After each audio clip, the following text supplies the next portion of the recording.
اس نشست کے اعتبار سے میرا الوداعی تحفہ ہے آپ کے لیے، اور وہ یہ کہ میری جو دینی، ملی، تاریخی، سیاسی، عمرانی جو سوچ ہے، جو فکر ہے میرا، جو 50 برس سے زائد عرصے کے مطالعے اور غور و فکر پر مبنی ہے، جس مطالعے میں میری آنکھیں بنیادی طور پر قرآن اور حدیث ہیں، لیکن یہ کہ دنیا کا مشاہدہ، کھول آنکھ، زمین دیکھ، فلک دیکھ، فضا دیکھ، دنیا میں کیا ہو رہا ہے، کیا کیا عوامل ہیں، ماضی کیا تھا، ہم کہاں کھڑے ہیں، اب کہاں جانا ہے، اس پر میری ایک سوچ ہے، میرا فکر ہے۔ پھر یہ کہ ہماری اخروی نجات کا دار و مدار کس چیز پر ہے۔ تاریخ کے بہاؤ کو نہ میں روک سکتا ہوں، نہ آپ روک سکتے ہیں، وہ تو ڈانگ بہتا رہے گا، اور اس کو فیصلہ کرنے والا صرف اللہ ہے۔ کسی فرد بشر کے اختیار میں نہیں ہے کہ وہ تاریخ کے بہاؤ کو موڑ دے۔ ہاں، محمد رسول اللہ نے موڑا تھا صلی اللہ علیہ وسلم، لیکن یہ ہے کہ ہم اس تاریخ کے بہاؤ میں تنکوں کی طرح بہتے چلے جائیں، یا یہ کہ ہمیں کچھ کرنا ہے۔ اس اعتبار سے میں اپنے فکر کا خلاصہ آج آپ کی خدمت میں پیش کروں گا، وہ میرا اس سلسلہ اجتماعات کے اعتبار سے الوداعی تحفہ ہوگا۔ اب میں آغاز کر رہا ہوں۔ پہلی بات، اس سبب میں 3 باتیں مجھے کہنی ہیں۔ سب سے پہلی بات یہ کہ زندگی کی سب سے بڑی حقیقت موت ہے۔ ہم بھلائے رکھتے ہیں، اپنے ذہن سے اسے دور رکھتے ہیں، لیکن واقعہ یہ ہے کہ زندگی کی سب سے بڑی حقیقت موت ہے۔ خدا کے منکر پیدا ہوئے ہیں، لیکن موت کا انکار کرنے والا تو کوئی پیدا نہیں ہوا۔ اس لیے میں نے آیت آپ کو سنائی، کل نفس ذائقۃ الموت، ہر سی نفس کو موت کا مزہ چکھنا ہے، ہر جاندار کو موت کا مزہ چکھنا ہے۔ ثم الینا ترجعون، پھر ہماری طرف لوٹا دیے جاؤ۔ تو زندگی کی سب سے اہم حقیقت موت، اور موت کے بعد رجوع اللہ، آخرت، یہ سب سے بڑی حقیقت ہے۔ ایک حقیقت سب مانتے ہیں، سب جانتے ہیں، دوسری حقیقت کے اوپر پردہ پڑا۔ میں نے اس اعتبار سے نوٹ کیا، یہ الفاظ قرآن میں 3 مرتبہ ہے، کل نفس ذائقۃ الموت، ہر جاندار کو موت کا مزہ چکھنا ہے۔ انبیاء اس سے مستثنا نہیں رہے، رسول اس سے مستثنا نہیں رہے، اولیاء اللہ مستثنا نہیں رہے۔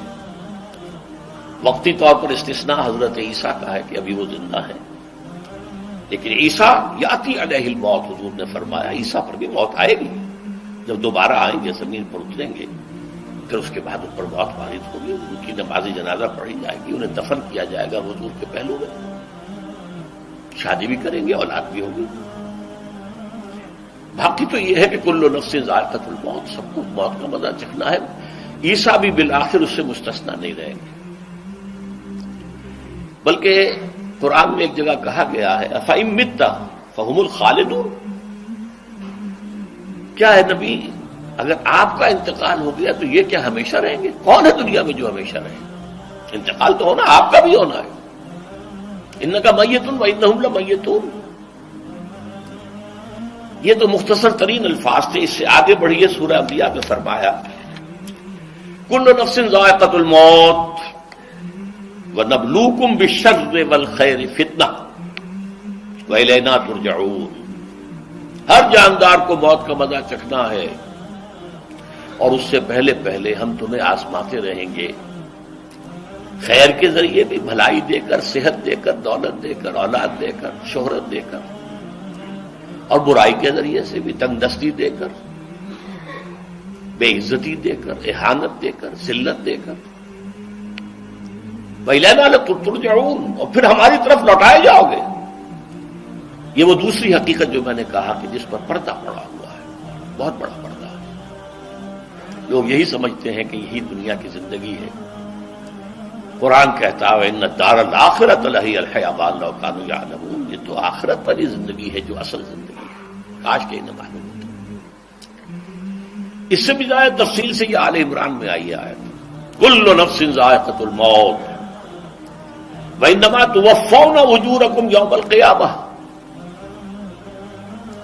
ہر جاندار کو موت کا مزہ چکھنا ہے اور پھر تمہیں پورا پورا تمہارا اجر اور بدلہ دے دیا جائے گا قیامت کے دن۔ فمن زحزح عن النار وادخل الجنۃ فقد فاز، جو کوئی آگ سے بچا لیا گیا اور جنت میں داخل کر دیا گیا وہ تو کامیاب ہو گیا۔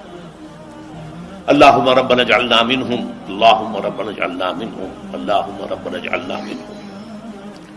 وما الحیات الدنیا الا متاع الغرور، اور دنیا کی زندگی تو سوائے دھوکے کے سامان کے اور کچھ نہیں ہے۔ دھوکہ کس معنی میں؟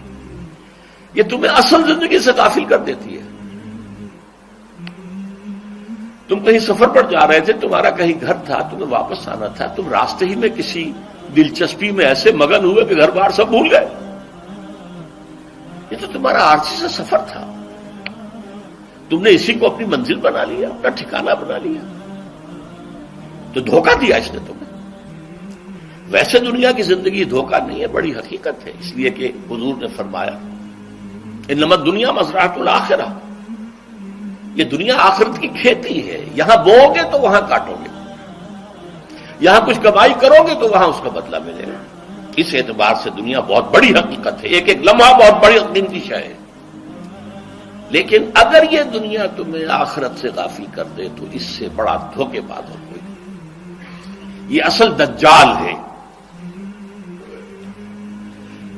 میں نے تقریباً 60 برس کی عمر کو جب میں پہنچا تھا تو موت کا انتظار شروع کر دیا تھا۔ میرے قریبی احباب کو معلوم ہے، میں کہتا رہا، یہ بھی کہتا رہا کہ بھائی میں اپنے حصے کا کام کر چکا، جتنی صلاحیت اللہ نے دی تھی، جتنی بھی میرے اندر استعداد تھی، میں اس کو بھرپور طریقے پر استعمال کر چکا۔ دم واپسی برسرے راہ ہے عزیز و اللہ ہی اللہ ہے، یہ میرا معاملہ رہا ہے 60 برس کی عمر سے۔ اس کے بعد اللہ نے مزید 14 برس دیے ہیں، یہ نافلۃ لک کے درجے میں میں کہتا ہوں، اس کا اللہ کا عطیہ خصوصی ہے، نفل ہے، ہمیشہ کہتا رہا ہوں۔ مسنون زندگی تو 61 برس ہے ہمارے حساب سے۔ علامہ اقبال کے بارے میں سنا ہے کہ رویا کرتے تھے کہیں میری عمر حضور کی عمر سے زیادہ نہ ہو جائے۔ وہ 6 مہینے کم ہی رہی ہے حضور کی عمر سے۔ جو حضور کی عمر تھی وہی حضرت ابو بکر کی، وہی حضرت عمر کی، وہی حضرت علی کی۔ ہاں، حضرت عثمان 82 برس کے ہوئے ماشاءاللہ۔ پھر یہاں کے مجددین میں سے وہی عمر حضرت شیخ احمد سرہندی کی، وہی شاہ ولی اللہ دہلوی کی۔ ہاں، شیخ عبدالحق محدث دہلوی رحمۃ اللہ علیہ 82 برس کے ہوئے۔ لیکن یہ میں کہا کرتا تھا مسنون عمر تو 61 برس ہے، جسے ہم 63 کہتے ہیں وہ اصل میں ہمارے حساب سے 61 بنتا ہے۔ وہ 63 قمری ہے، جو 9 دن کم ہے، قمری سال جو ہے وہ شمسی سال سے۔ بہرحال میں اس وقت سے منتظر تھا، لیکن جو بھی وقت اللہ نے دیا ہے اللہ کا شکر ہے، وہ مفید کاموں میں لگا ہے۔ ان میں خاص طور پر میں سمجھتا ہوں کہ اللہ کا مجھ پر سب سے بڑا احسان، اور مجھ ہی پر نہیں، بہت بڑے پیمانے پر لوگوں پر جو احسان ہوا ہے، وہ میرا 1998 کا دورہ ترجمہ قرآن ہے جو کراچی میں ہوا تھا۔ 1998 کے مارچ میں میرا بڑا آپریشن ہوا، دونوں گھٹنے تبدیل کیے گئے، لیکن 98 کے آخر میں، حالانکہ میں چل نہیں سکتا تھا، کراچی میں مسجد جو ہے اونچی ہے، دوسری منزل پر ہے، تو خاص ریمپ بنایا گیا جس کے ذریعے میں ویل چیئر پر مجھے لے جایا جاتا تھا۔ میں نے درس دیا۔ اس درس کی گزشتہ چند سالوں سے پوری دنیا میں جو گونج ہوئی ہے اللہ کے فضل و کرم سے، اللہ کوئی حکمت خداوندی اس کے ساتھ وابستہ ہے۔ اس میں میرے کسی کام کو دخل نہیں ہے، میری کسی کوشش کو دخل نہیں ہے۔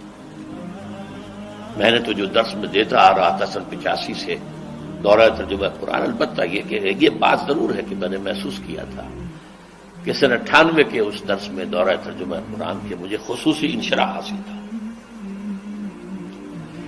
میری ساری گفتگو کا حاصل کیا ہے؟ دیکھیے، نظریاتی تحریکوں کا تعلق اشخاص سے نہیں ہوتا، ٹھیک ہے، کوئی اس کا داعی ہوتا ہے، کوئی اس کا مؤسس ہو جاتا ہے، کوئی اس کا آغاز کرنے والا ہوتا ہے، لیکن نظریاتی تحریک افراد سے وابستہ نہیں ہوتی۔ افراد آتے چلے جاتے ہیں اپنا اپنا حصے کا کام کر کے، جس کو جتنا مقدر ہے، جس کی اللہ تعالیٰ کی طرف سے توفیق ہے، وہ اپنا کام کرے گا، چلا جائے گا۔ یہ چمن یوں ہی رہے گا اور ہزاروں جانور اپنی اپنی بولیاں سب بول کر اڑ جائیں گے۔ مبارک ہیں وہ لوگ جنہیں قرآن کی بولی بولنا نصیب ہو جائے۔ وَإِنْ يَحْسَبُ أَنِّي مِنْهُمْ، مجھے گمان ہے، اللہ کا فضل ہے کہ میں ان میں سے ہوں، میں نے قرآن کی بولی بولی ہے، اور قرآن مجید کو جیسا کہ وہ ہے ایز اٹ از، اپنے کو مذمومہ خیالات، اپنے کوئی ذہن سے زائدہ نظریات کو میں نے اس میں دخل نہیں دیا، جسے انگریزی میں آپ آبجیکٹولی کہتے ہیں، خالص معروضی طور پر قرآن کو پڑھا، قرآن کو قرآن سے سمجھائے یا پھر سیرت رسول سے سمجھائے۔ میں لفظ سنت کی بجائے سیرت استعمال کر رہا ہوں۔ قرآن مجسم حضور تھے صلی اللہ علیہ وسلم، اور حضور کی سیرت اور حیات جو ہے وہ قرآن مجید کی اصل تفسیر ہے۔ یہ حقیقت بھی بہت کم لوگوں کے علم ہے۔ وہ احادیث کا نام تو لیتے ہیں، احادیث بھی ہے، سیرت بھی تو احادیث ہی سے ہمیں ملتی ہے، لیکن میں خاص طور پر سنت یا حدیث کی بجائے سیرت کا استعمال کرتا ہوں۔ قرآن کی دو سورسز ہیں، قرآن خود اور سیرت رسول صلی اللہ علیہ وسلم۔ دین کی بات پھیلانا صدقہ جاریہ ہے، ثواب کی نیت سے ویڈیو کو شیئر ضرور کیجیے۔ جزاک اللہ۔